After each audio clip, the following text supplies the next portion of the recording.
Okay, you're good to go. Okay, welcome everybody to Advisory Design meeting Thursday, July 21st, 2 o'clock. Are you able to turn it up just a tiny bit? Yep. Sorry, my volume?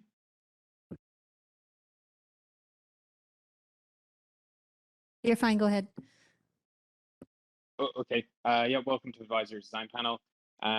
Would first like to acknowledge that this meeting's been held on the traditional unceded territory of the Squamish Nation.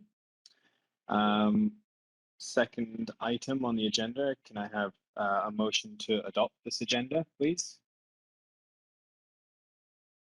Sorry, I can't really see everybody. Jamie, okay, and seconded, Sarah, awesome. Thank you very much. Can I just do a really quick roll call? I've got on the committee, I've got Sarah, yep, Luke, yep, see you, Catherine, yep, Jamie, see you, Brent.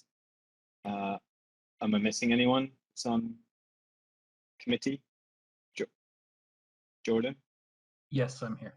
Yep, Jordan. Okay, next item of business, we have the minutes from our last meeting. Were there any comments regarding those minutes or corrections? Nope. Okay, can I have a motion to adopt those minutes, please? Sarah, fastest. Second, Catherine. Thank you. Next item, delegations and petitions. We don't have anything there, so we will proceed to the current business at hand, which will be DP 578 for 38940 Queensway, and I will hand it over to the planner for their introduction and presentation. Thanks.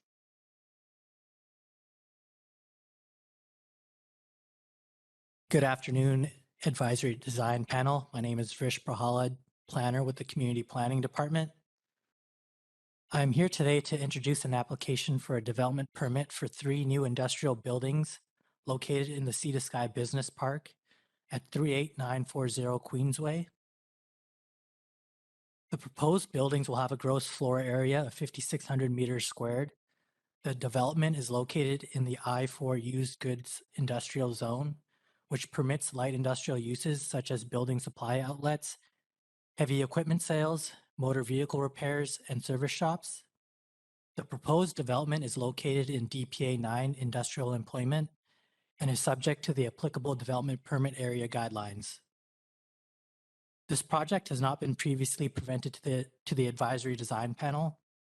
Staff are seeking ADP's expertise and recommendations on building form, character and materials, and landscaping as it pertains to the DPA 9 guidelines. Now I'll hand it over to the project architect. Hello, my name is Annie Terrett. Is there a way for me to be able to share my screen? Oh, excellent, thank you. All right, and can everybody hear me all right? Share. And can you see my screen? Okay, perfect. So just with a quick map here, this is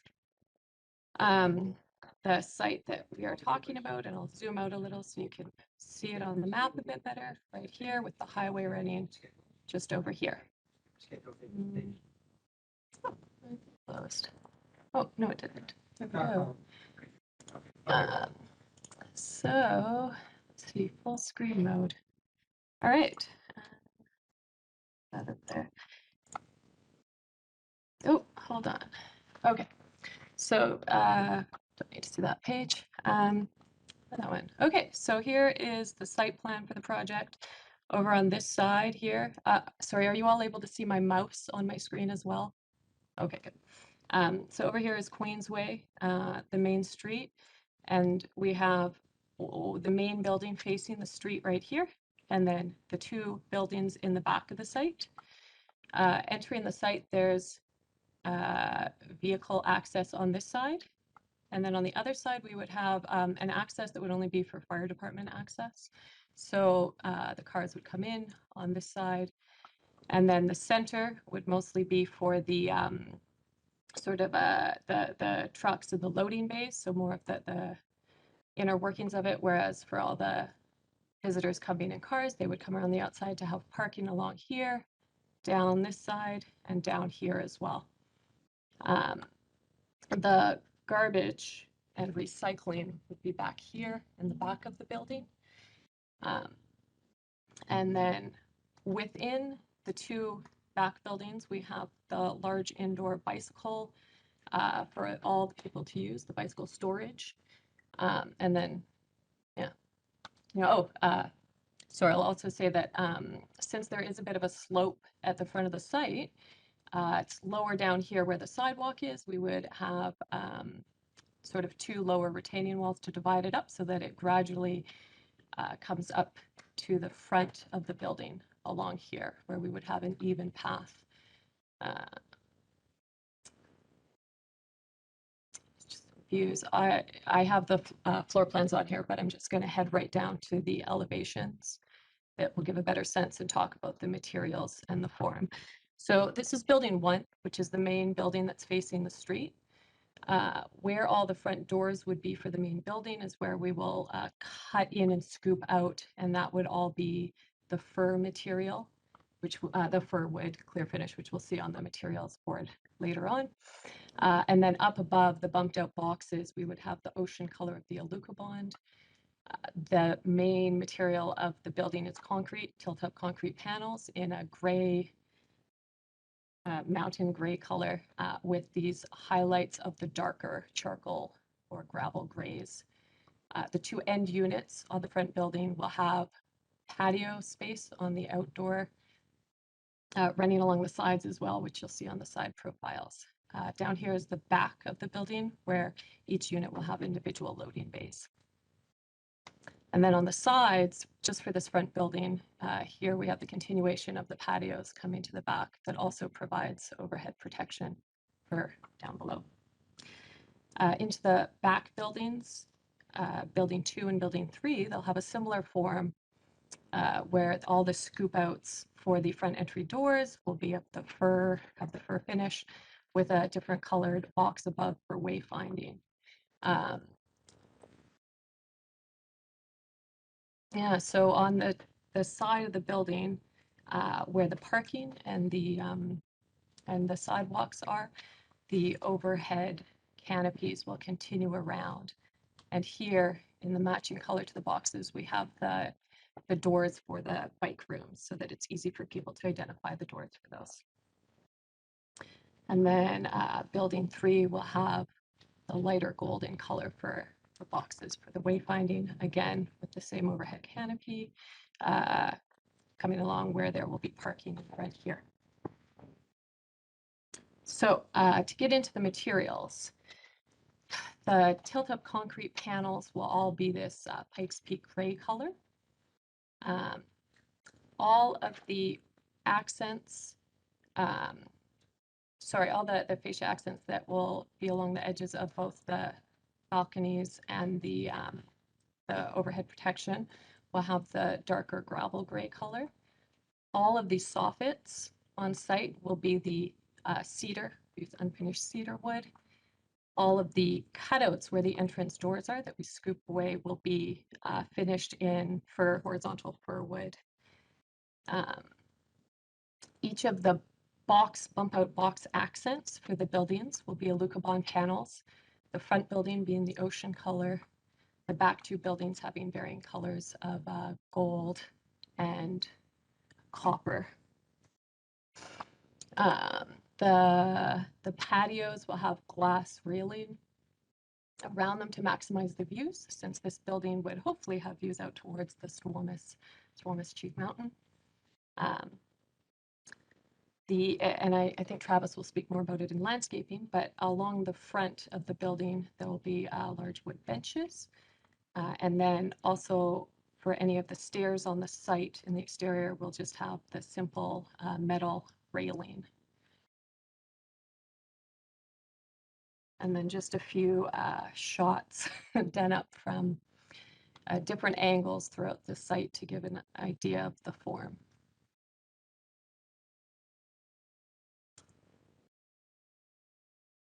And I think that's it on my end for to go through the form of the building and the materials.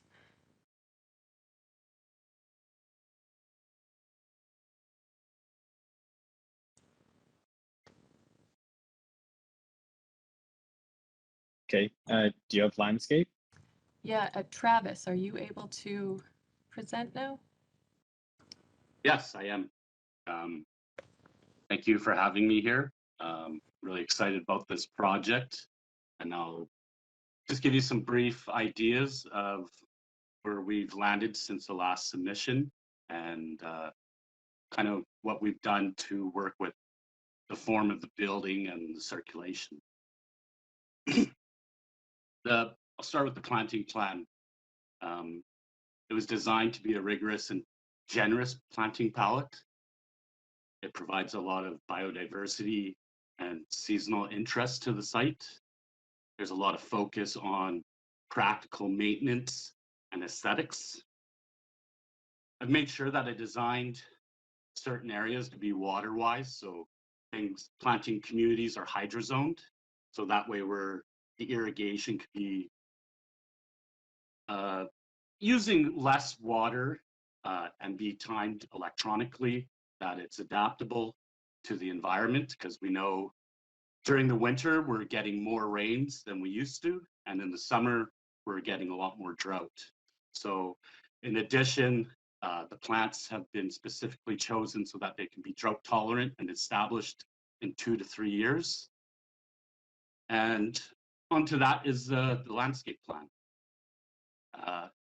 As mentioned, I think the frontage is really incredible for this site. Essentially, we have a linear park that runs across the entire site, connecting from one side to the other. Adjacent to this is a linear plaza that connects all units in the front. And we provided all different types of seating. We got basalt, we got big timber, and related with this, we got a little open flex space for small children that interrelates with that landscape, with boulders and logs. And as you can hear, we've chosen materiality that, you know, is really the spirit of the district, and that's the naturalism of the outdoors. And yeah, that's it for my presentation.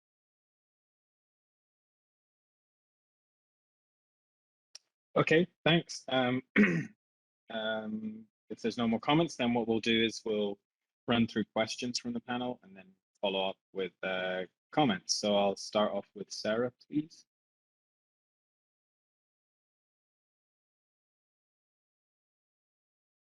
Hi, thanks for your presentation.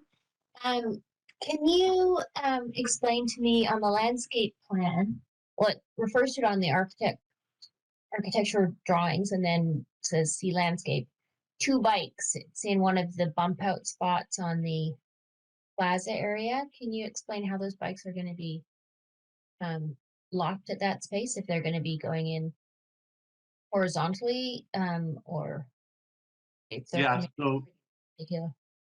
So there's 3 spots in the frontage, one at each end and one in the center. It's a 2-spot locking system of a ring type bike rack. So you would have one bike on one side and one bike on the other, where they can lock at 2 points. So that would give us 6 different bike stalls in the front alone. So the bikes would then be parallel to the fencing that would run along beside that? They would be parallel to the front of the building and to the edge of the plaza. Okay, and then has there been any consideration about how pedestrians walk through the site if they're to, building 3 and they're going to building 1 as the sidewalks aren't aligned? Yeah, as for circulation, like many parking lots, you would walk through the parking lot to get to the other sidewalk from one building to the other. Okay, that's all my questions. Thanks. Okay, thanks, Sarah. Luke? Could I ask a Okay. point of order Oh. question, please, to the chair? Yeah, sure.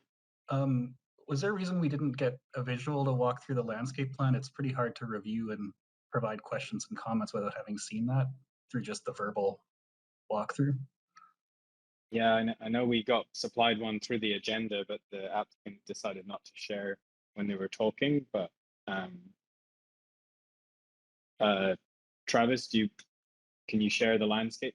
Do you want to do a quick run through of what the landscape plan actually looks like? Well, yeah. Excuse me, I would assume that you would have some paper copies or digital in front of you. I'm presenting on my phone right now, so I can't share my drawings off my computer. I can share them off my screen if that would help. Oh, great. Yeah. Yeah. Let me just get that on there. Just a real quick, we do have the files, Travis, but typically we see the applicant has updated the drawings or there's tiny little changes and they might have some subsequent renderings. So Sure. Yeah. Understandable. So I'll share my screen. It's a bit of a large file, so it does take time to load each time I scroll. So share screen one, share. cool. Thanks, Annie. So Travis, maybe you could just run us through this and ask Annie to forward move it as needed. Yeah, sure. So as you can see, this is the linear park and the linear plaza I spoke of. And you'll see on both ends of this, there's little nodes for seating. These are timber benches that on one side is accessible through the plaza. On the other side, we have some sand material or just a different type of experience. Along this corridor, you'll see there's large to smaller boulders just to bring some presence into the landscape. It even offers children a different type of seating experience. Like I mentioned earlier, on both ends, you'll find there are staircases, and adjacent to that are also where you'll find the bike racks. There's also a bike rack in the center of this plaza where there is additional seating that it also allows for some accessibility of people wanting to bring up mobility, chairs who want to be close to someone who say is sitting on the bench. But I'd say really what you're seeing here is a circulation from one end of the project site to the other, which is going to be accessible with the driveway and the other driveway for fire entry and exit. And then, yeah, that's if there's anything else I could present.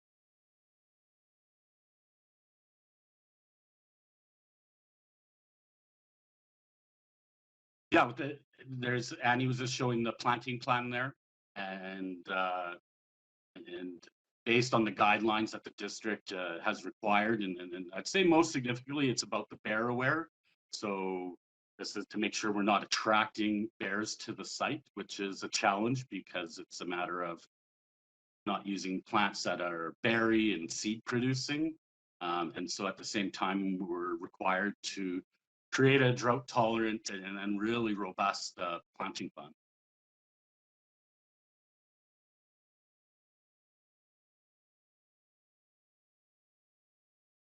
Okay. Thank you. Thank you. Okay, so we'll go back to Luke then.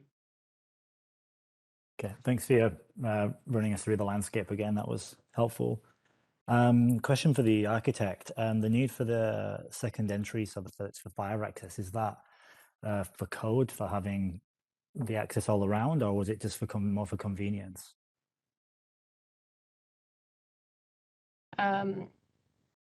I would say more for, it's not for code. It's more for convenience. They wanted to have the two entrances originally, but my understanding was that the district didn't support the two entrances. But circulation wide, it did work well to have that framework in there, especially with a larger site. Because then, you know, what do we choose, one side or the other? And so this way, one will be closed off except for fire. Okay, thanks. And then I guess it's like the linear park at the front. Has any consideration been given to doing wider sort of thoroughfares there? It's 6 foot or 1.8 meters ish. Like, is there any opportunity to widen that to allow? I'm not entirely sure what the uses are on the front of on the front building, building 1. But was there any opportunity to use more seating there for spill out from those lower spaces? Yeah, so looking at, universal guidelines, the bare minimum is 1.5 meters. We would not do that. We actually go beyond expectations at 1.8. And those are in the very short spaces that are not very good usable space. So it allowed us to have a little more green vegetation. And so that way we expanded the patios into the vegetation, where at some points we're looking at 5 meters of giving that kind of space. So just in case you got like a bit of a gathering, that's where the seating is. It's where people would gather. And the other parts, we took the seating out because we want that clear so it's accessible for people. Okay. Sorry, I'm just quickly trying to run through your plans again. Is in building 1, can you access from the drive aisle? Is it the same unit all the way through? It appears to be, right? Yeah. Yeah. Is this this is an I4, is this one of those lots that's gotten, this is a question for planning probably actually, but is it one of those lots that's got an opportunity for, there's like some retail components or restaurant components, or is this a full I4 and it's all light industrial?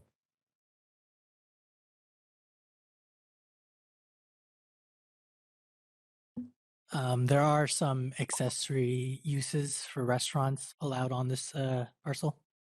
Okay. If there was to be, if all uses have to be considered, where would that be on this site?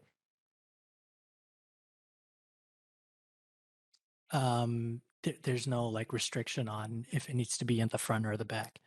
Okay. And then my last question would be the color coding of the buildings. Could you walk me through the rationale behind the reason that those particular colors have been chosen for based on the context and just this development? Yeah, sure. So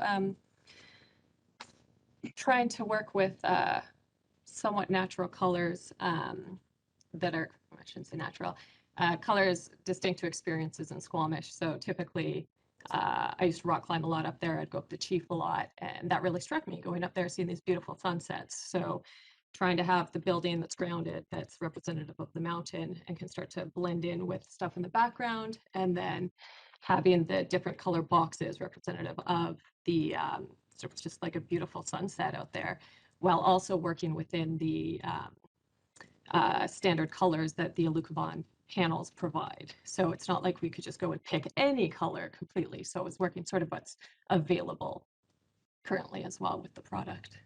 Okay, thanks. And then in terms of the tilt-up construction, has any other type of construction been considered, such as mass timber, or is it? No, that's not been considered for this industrial building. Okay, thank you. That's me for now. Thank you very much for your presentation. Cool. Thanks, Luke. Catherine, hear from you.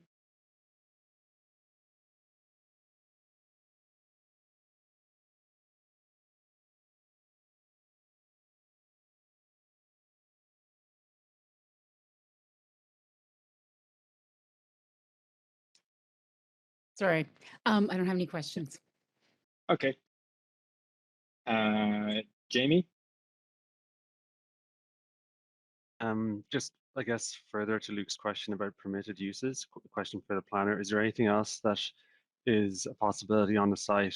I noticed that within the I4, there's mention of possible brewery, fitness center on specific lots in there. Is that also applicable to this site?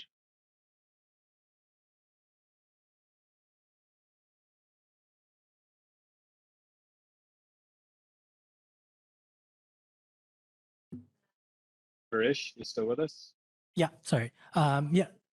So there are alcoholic beveraging are allowed on the site, but there is a restriction on fitness centers. It's not allowed on that particular site. Okay. And then a question, I guess, to the landscape architect, just about an accessible path from the street for people who aren't driving. I don't see anywhere, like I can see the 2 points of pedestrian access via steps to building 1. For wheelchair access or an accessible route to building 1 and on from there, is there, I'm just trying to figure out the way the grade works, or if there's an expectation that people just use the sort of ramped drive aisle to access the site for an accessible route, or what's the approach there? Yeah, so with the grading from both the north end driveway and the south, it is graded that it be expected that they would use the driveway.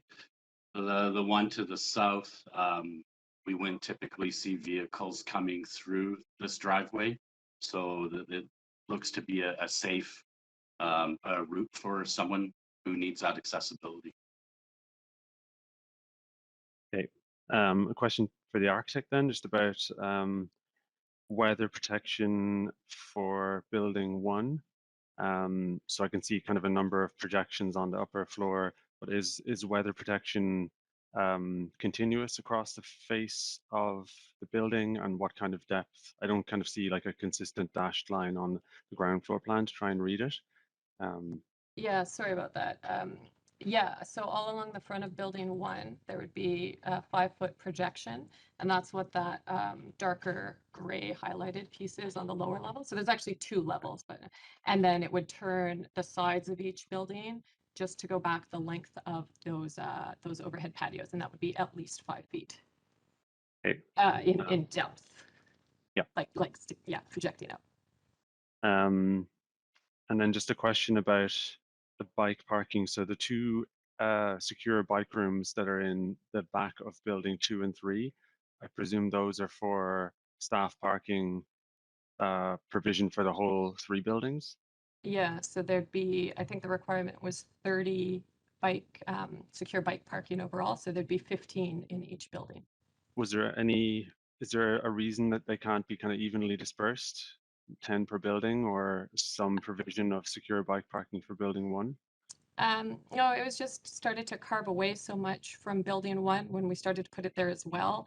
And all along the back side of building 1 had more of that's where all of the loading, like the counted loading bays were, as well as parking as well. So we didn't want to put it along there. And then when we start to go to the sides, it starts to take away from those 2 side units a lot more. So because we needed to have the mechanical electrical room for sure in each building, we decided to have that there and then be able to have the space to provide for the 2 big larger bike rooms in the other 2 buildings. And then also building 1 has a lot more availability for parking your bike out front as well. Okay. I think, yeah, that's it for me. Stay out. Cool. Thanks, Jamie. Brent, we'll go to you, please. Great. Yeah, thank you. Just a question about between the 2 access points, and if they were kind of both, I guess, needed for fire circulation through the design, if there's consideration of the north or the south being the primary, and why it was decided to have the northern access be the primary access. You know, actually, when I was putting together the presentation to do this, I was thinking about that, and I thought, you know, it almost made more sense to go with this one. But I think originally what we had come to was that the majority of the traffic, the direction that we'd be coming from, we thought, oh, okay, so we'll just pick this one. And that was honestly our initial thought. But if I'm not forgetting anything, I believe it could be either side that is the primary access. But I'll have to check that over with the owner and project manager just to make sure. Okay. And then just another question around the security gate, and if I think there is something in the architectural drawing set of kind of what that looks like, but if some sort of consideration kind of building off of what Jamie was asking about, something for access for people walking or biking as well. So Yeah, yeah. it looked like it was a full closure, but just wondering if that was. Yeah, no, we would definitely have an area for both pedestrians and bicycles to be able to access that. And so Okay. as a backup, if the security gate was too much, we could always go like with the bollards, which are traditional, that would just be locked in place so that it's a lot easier and more obvious for pedestrians and bicycles to go in. But again, I'll talk about that with the owner project manager. Okay. And then I had one question about the planting palette and if the district has adopted a wildfire bylaw relatively recently, and wondering if that was reviewed in the selection of the planting palette over the landscape architect. Yes, so that was something that happened after this planting plan, and the district did give me information regarding several species of plants that are on the prevention list, and I reviewed those on ours, and yeah, so they're talking about juniper as an example, but they're talking more of a tree, and the one that we specified only grows 8 inches high, so it's not a highly flammable woody plant, and it was specifically chosen for the parking lot areas because it can take snow load and the type of de-icing salts that may be used at the site. So yeah, I've reviewed what they've mentioned, and I think what we have right now still complies with the fire hazard. Okay. And then one other question is, I think that it noted that there's about 30 additional parking spaces from what the bylaw required, and wondered if using that space for some sort of other programming had been considered, or other Class B parking for bikes, or something along those lines. Just wondering if other configurations had been looked at. Yeah, part of the reason that we had the extra parking was because at this time we don't know who the tenants will be. So for example, if a brewery or a restaurant did go in, they would require more parking. So we had that room, and that way also we figured that once tenants do move in, they can make the decision if they, hey, we don't need this parking, we're going to install more bike parking here in these spots instead. Makes sense. Okay, that's all for me. Thank you. Cool. Thanks, Brent. Jordan? Yeah, thank you. So the question of excess parking actually leads into my question. So what is the overall stormwater management strategy you have in mind? And given the imperative with climate change, if we have an excess of parking, could there be consideration to use that for infiltration or additional planting area rather than earmark it for an open-ended programming requirement that may or may not be needed?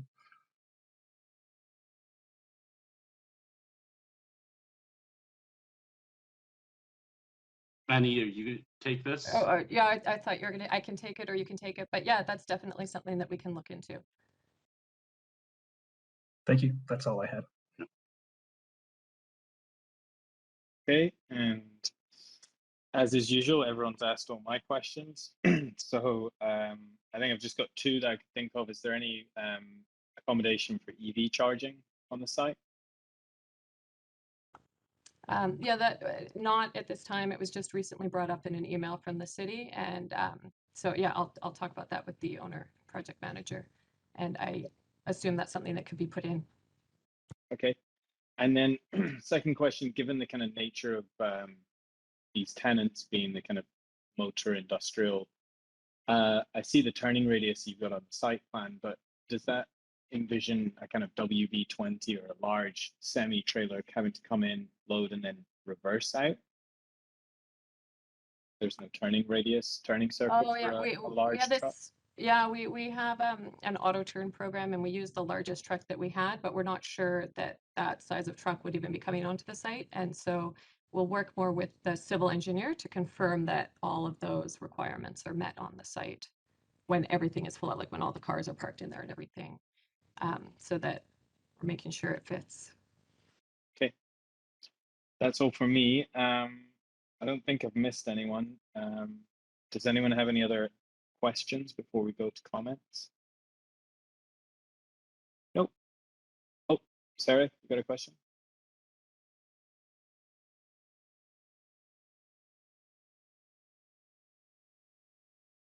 I just wanted to ask the landscape architect about the the sort of shrubs and trees that are growing next to building 2, the northwest planting, how high that lower planting is going to be.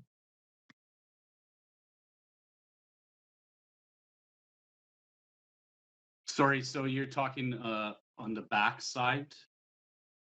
Yeah. So And that it looks like it's the same planting and the same tree species that's at the building 1 on the southeast corner of the end of the sidewalk. And I'm just trying to understand for sight lines what Yeah. the growth is going to be underneath those trees. Yeah, so they're spread out, you know, by 5 to 7 meters, and then there's a cluster you'll see, and that's generally where that's the space in between buildings 1, 2, and 3. And you'll find the same type of cluster tall trees. Yeah, that's not what I'm asking. I'm asking specifically about the tree that's planted at the end of the sidewalk, northeast to building 1, Yeah, or it's not northeast, excuse me, it's southeast. south, yeah. It's in the middle of the drawing between building 1 and building 3. I'd like to know what's growing beneath that tree. Building 1, okay.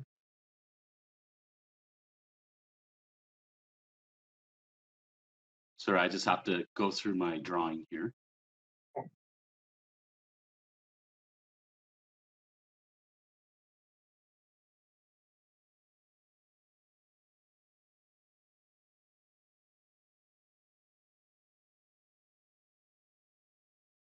Yeah, so these are some rosinnias, some shade tolerant, drought tolerant shrubs. There's also the low juniper, as well as some shade tolerant grasses. And how high approximately do you anticipate those to grow? Yeah, so the rosinnia will grow to 2 feet. The juniper grows to about 8 inches to 1 foot. And the grasses themselves will be 2 to 3 feet. Okay, thank you. That's all my questions. Thank you. Okay, thanks. Any further questions from the panel?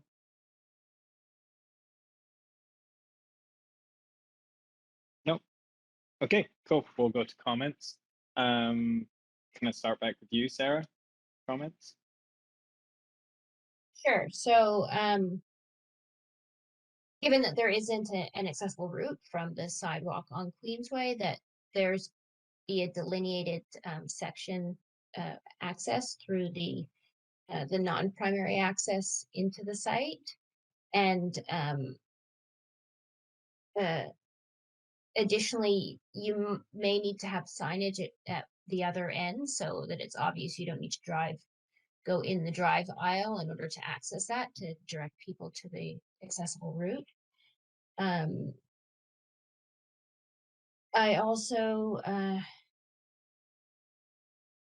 just want you to be cognizant of the height of those grasses at the corners where the sidewalks are not aligned, that you could potentially be walking between buildings 3 and 1 or 2 and 1, that those grasses are not going to interfere with sight lines, so that people in wheelchairs or lower stature, small stature, be seen.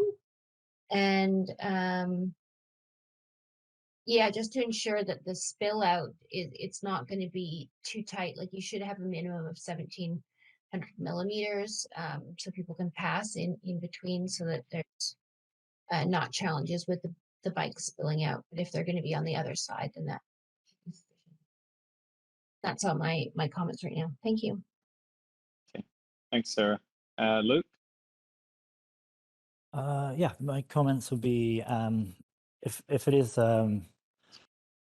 such a lot that we can have uses like beverages and things like that on it, considering that the adjacent sites have seen quite an influx of breweries and such happening in them, there tends to be it's the different like nature of the program from I-1, when you just see industrial sort of uses don't really spill out into these driving areas, whereas like the adjacent lots seem to see that quite a bit. So I think consideration should be given to that program type, and it seems to be seen that they're all kind of more on Queensway rather than deeper on the site. So building one would probably be the spot where I would recommend for that to be considered. And the nature of that would be that I think this plaza being 6 foot wide isn't with a couple of wider areas is nice, and I really like the gesture, and I totally appreciate all of the program that the landscape architects has put in this spot. I think it's great, but there could maybe be a little bit more given to it. That said, I think that could be furthered by some consideration going into the site planning, like maybe a bit of light exercise work going into that. It appears that the fire department access only, if it is just convenience, then it is somewhat redundant, and the site plan could benefit from maybe like a full flip, because what's happening there is you're giving a large area of your site over to a drive aisle that's not necessarily being used. Right now, it's obviously double-sided with parking, which makes sense, but it also has a play area. And kids playing with cars, I mean, I don't even have kids yet, but that concerns me, and I think that should be given a bit more consideration. And if that site plan gets flipped, then potentially there's an area where you could provide a wraparound sort of corner patio area where if there was an establishment that served beverages there, people could sit and there'll be a patio space and watch their kids play. And that would also maybe allow for, because if those types of uses are in these areas, you've also got people coming to park there, and they've currently got to drive all the way around the site to use those 9 parking stalls where the accessible are next to the PMT. So you've got to have someone in a wheelchair drive all the way through the site, past all these loading bays, effectively through an industrial site to get to the pub. So I think that could be reviewed. Again, these uses also draw in other things, like there's more need for bikes. There's a lot of need for people riding their bikes to backcountry, which is on the lot next door. Tons of people ride the bikes there, so I think more than 2 bikes out front. I apologize, sorry, there's 4, 2 on each side. I think you could go a lot further to give them that. And then, yeah, I think that would do it for me. Also with those, if those type of uses go in there as well, it might be nice to consider. I get that it's not always economical, but the consideration given to mass timber over concrete tilt-up might be nice to see that building on the frontage there. And that would be my recommendations. Thanks. Thanks, Luke. Catherine, comments? Yeah, I appreciate the presentation.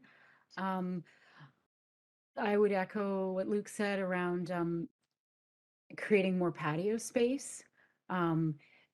The use of, I'm really happy with the planting plan. There's lots of diversity and there's lots of it. I appreciate that you didn't remove the planting, that there's little bays or whatever those things are called in between the parking spots of plant material. I too would echo, we've got the maximum amount of parking given that things are going to change. Is there some way that we could expand or lose some of the parking spots, create a little bit more seating, and also achieve the cooling effect of especially tree cover, because a lot of that area on Queensway is pretty hot and dry, and it's just going to get hotter and drier, and then probably colder and wetter in the winter. Yeah, and then I guess I should have asked this as a question, but I couldn't quite formulate it. I really appreciate that you've created stormwater management and using that, using the scuppers and the kind of water catchment area on the south side of building 1. So I'm just going to ask this, it might be out of line, but is there a reason why you've only done it on the one side? Is it possible to do it on that south side corner as well and have some of that water flow under the large tree that's there on that southwest corner? No, the south corner, basically. Yeah, Yeah, I could answer that quickly. Yeah.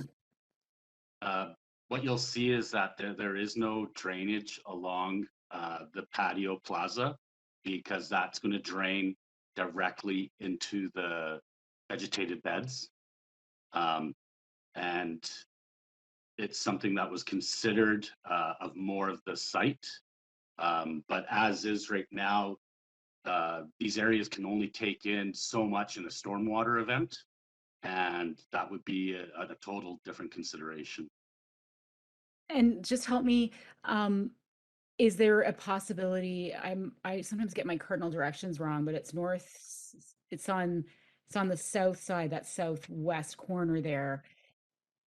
I understand that you can't pump a bunch of water into a garden bed, but is there the possibility of creating some kind of water catchment / swale in that corner there, so that the water that's flowing, some of it's going to flow to the one area that you have as a catchment, but then on the south side of the parking lot, some of that water could flow there? Or is it an elevation thing and it's not going to tilt in that direction? Are you Yeah, picking no, up what I'm saying? it is tilting to that direction. It will go into those beds. Okay, and would it be worth, well, maybe that's just my comment, which is there any way to create, you might lose a parking spot, but create some kind of stormwater catchment there that is a natural catchment that could, what you've got is a bunch of aggregate material to soak up the water. Could you create a section there beside that tree and beside that garden bed, which is an aggregate swale where the water could flow into, and then whatever excess goes into the bed so it doesn't overwhelm them? Yeah, so underneath the shrubs there, it is aggregate under it. These are the low junipers that can grow in gravel conditions. Underneath there'll be soil, but Of course, yeah. yes. So the aggregate will keep out larger particles and garbage, and these are specialized soil conditions as well, where we could probably look at adding percolated type soil structure, which would be Yeah. specific to these areas. I think that could be quite helpful in what you're Yeah. saying. Okay. Yeah, I'm just thinking about creating another, I really like that you guys have added some, at least, you're sort of the first of the industrial buildings that I've seen. Actually, there was one other one where they're thinking about water catchment and ways to use natural infrastructure to absorb stormwater. And I just, I see you've done it on the basically just above the fire entrance, like just north Yeah. of the fire entrance. And what I'm getting at is just south of the fire entrance in that corner. Could we do another water catchment system with scuppers to pull it into those beds? Yeah, no, and I think that is the idea, that the way the grading works, it does grade into these areas. Okay. If anything, I think we could look, and I think it's a good suggestion of maybe looking at just some different materiality of the type of gravel and the type of soil that Yeah. would take that on. Definitely, So that was our intention. Okay, cool. Thanks so much. That's all I've got. Cool. Thanks, Catherine. Jamie? Yep, similar to some of Luke's points about site planning, I think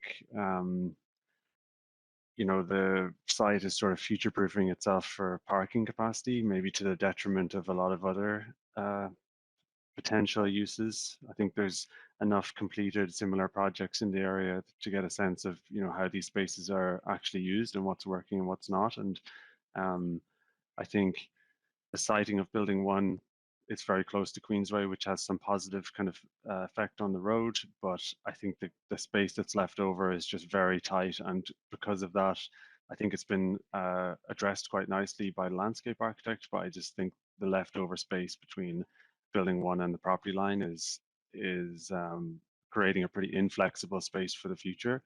I think that as a result of that, maybe bike parking for building 1, it's really underserved. So I think there's a number of things to do with, pedestrian and accessible access to building 1, bike parking, given the last 2 years that we've been through about people lining up outside buildings to get in. Hopefully we don't go back to that, but there's not a lot of spare space there for future events and different occupancies, outdoor seating. I appreciate you don't know if and where these things will go, but there isn't really one obvious place that could take, a pretty busy sort of restaurant brewery kind of setting. So I do think there's maybe opportunities for adjustments to the site plan with a reduction maybe at the back of the site in terms of parking numbers. Then maybe looking at the sort of 12 parking stalls on the east ends of building 2 and building 3 and seeing that maybe there's a compromise there that helps you keep your floor area, total floor area between your buildings, and just maybe allow for a little bit more space at the front of the site. And then I guess building on Sarah's comments, I think it would be good if you're expecting pedestrian and accessible routes into the site and onwards to be kind of sharing surfaces with vehicular traffic. I think that those paths should be formalized in the landscaping so they can be, you know, flush changes of material so that there's, you know, paving flush with asphalt driving surface, but just that it's without resorting to signage, that it's clear that, you know, you can access site by on foot, in wheelchair, by bike. You can access buildings at the back of the site, and it's clear without, you know, any confusion. It's a little bit chopped up and disrupted at the moment.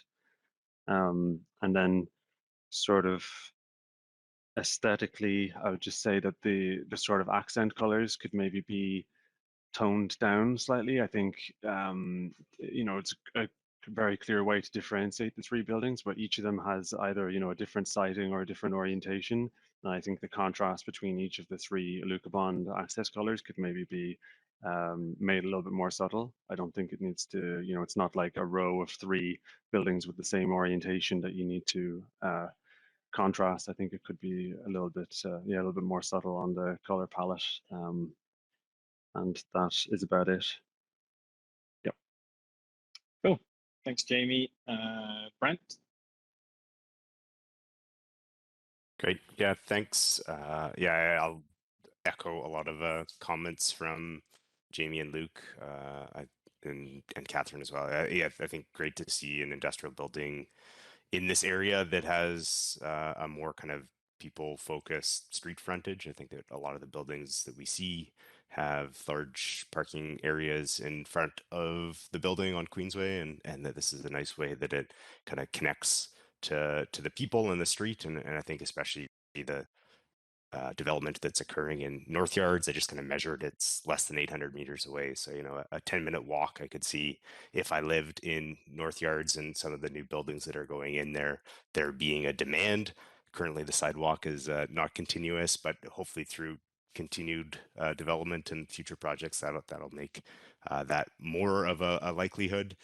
Yeah, I think like similar comments around rethinking the site circulation, and if the layout is fixed and there's not some of the flexibility to make some bigger changes suggested by Jamie or Luke, that I think at a minimum, considering where that primary access point is, just to sort of minimize people driving aimlessly through industrial parking lot to access what looks like the main or most desirable site on the sort of south west corner there. Yeah, and I think like overall overall a project that I'd be excited to see move forward. So thanks. That's all for me. Cool. Thanks, Brent. Jordan? Yeah, thank you. So yeah, thanks for the presentation. So yeah, I would agree. I think this is an exciting project, and I thought the planting plan was quite thoughtful, and I appreciate Travis, you speaking to things like biodiversity, water use, snow loading, considering all those things and reassuring us that you have through your presentation. I thought that was great. Catherine actually made a lot of the comments made a lot of comments that I'd just like to support and echo. To my earlier question, I think rainwater capture and infiltration is always important in a site like this with a lot of impervious cover. Perhaps consider something like extensive green roof on some or even all of the buildings to kind of capture and control it a bit closer to the source if possible. But otherwise, yeah, looking at some of that surplus space in the parking lot for capture and infiltration would be a great thing to consider. I agree with comments around circulation. Yeah, and I think, oh, and lastly, yeah, I also support the provision of kind of public life spaces like the plaza and linear park on the frontage. I thought that was great as well. But yeah, I'll just leave it at that. Thank you very much. Cool. Thanks, Jordan. Myself, yeah, pretty much in agreement with the rest of the panel. I think the most successful part of the project is that interface between Queensway with that landscaping area. It's something we don't tend to see in these sorts of developments. I think there's the tension that exists is that the rest of the development is trying to push really far forward to that to get as much usable interior space as possible. But as some of the other panelists have said, is that, you know, a lot of these buildings become really valuable to tenants when they actually have space outside to have 40 people sitting outside and bike racks instead of bolting them into parking spaces like some of the current businesses have had to do. So it would be nice to see a little bit of a compromise on that side. I too would have, you know, loved to see another alternative with mass timber or something else. There's a great example opposite the Leon Lebanese building, which was done that way with wood cladding and really kind of cements itself as a standout building in the area. It speaks to the timber heritage of, you know, Squamish. I think it's tough as an architect if you're asked to do concrete, you've got to dress it up in some manner. And I would agree with maybe Jamie that the Aluka bond was probably personally, you know, a bit too much. It's a very kind of shiny metallic material. It's going to catch the sun. It's going to be really quite diametrically opposed to anything else around there, which sometimes is great. Sometimes it's just a bit of a feature that some people don't want to see, I guess. And yeah, I really enjoyed the landscaping plan as well. It's really nice to see such variety and not. We see a lot of landscape plans that are quite homogeneous, and this one's got a lot of different variety in it. So yeah, thank you. Are there any further comments that we'd like to add? Sarah?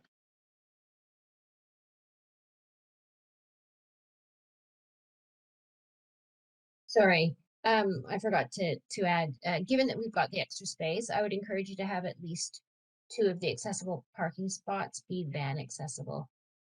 Somebody who drives a big van, I need extra space. So that's it. Thanks very much. Sounds good. Okay, I'll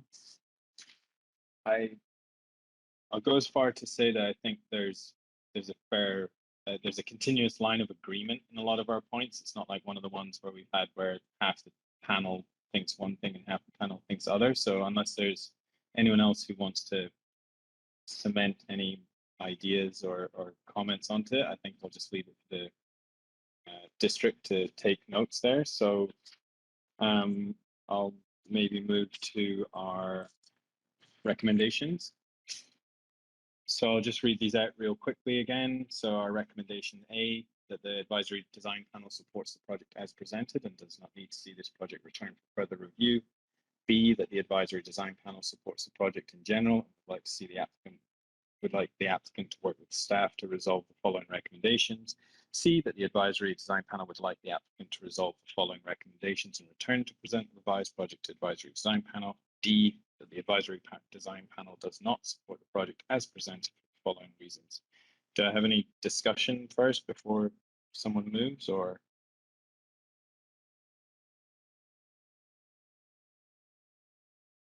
No? Okay, would someone like to move?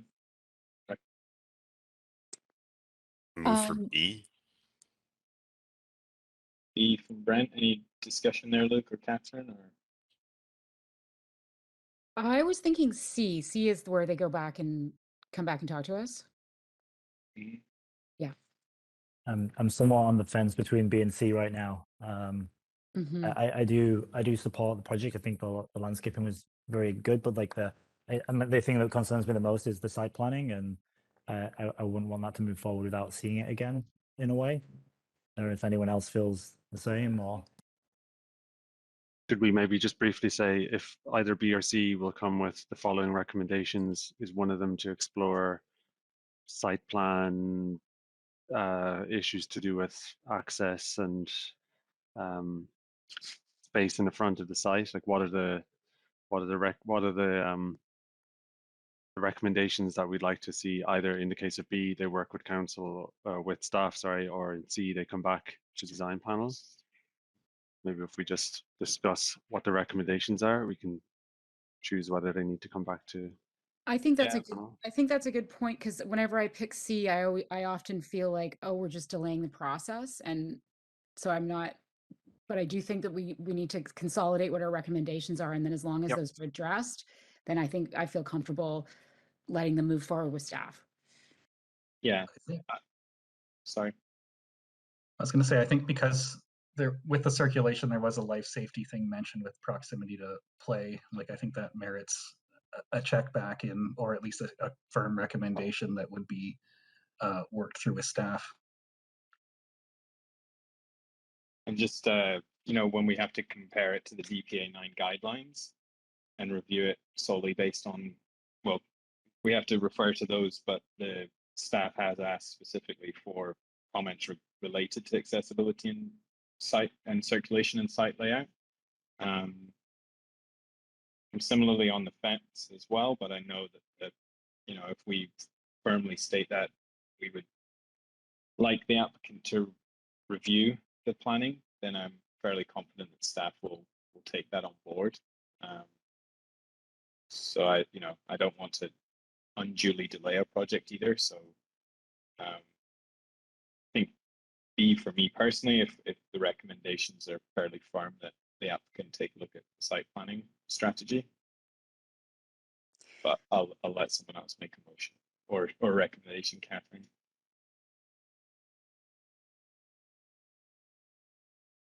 I guess the question for me is, how do we know as a panel that these recommendations are going to be followed through with staff? Is Jonas still on the call? Can he speak to that?